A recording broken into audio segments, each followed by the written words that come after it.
Bienvenue à tous sur la chaîne Projet du Maroc. Nous sommes aujourd'hui le 3 juillet 2023 et nous avons des nouvelles passionnantes concernant l'économie marocaine. Envie d'un voyage au Maroc?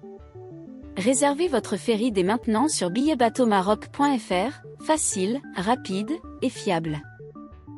Selon le dernier rapport du Haut Commissariat au Plan, l'économie marocaine a connu une croissance notable au premier trimestre 2023.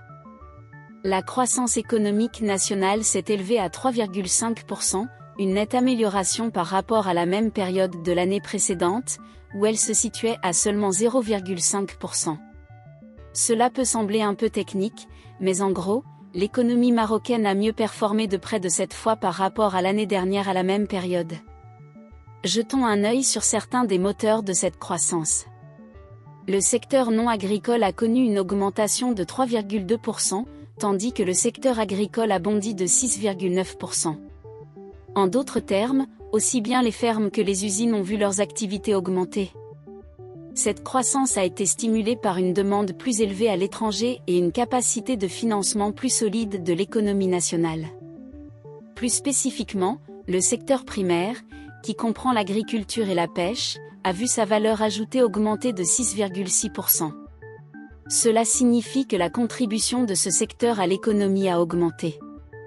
Malheureusement, la pêche a vu sa croissance ralentir à 0,3%, tandis que l'agriculture a continué à croître à un taux impressionnant de 6,9%.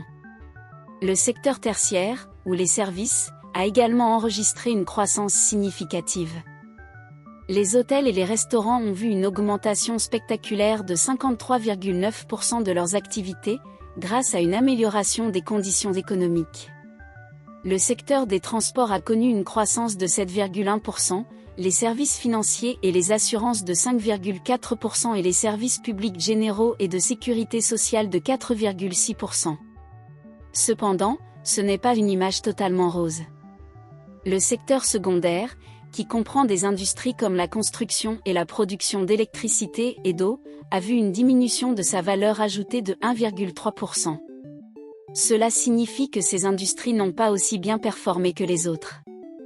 En termes de prix courant, le produit intérieur brut, PIB, qui est essentiellement la valeur totale de tous les biens et services produits, a augmenté de 8,9%, entraînant une hausse générale des prix de 5,4%.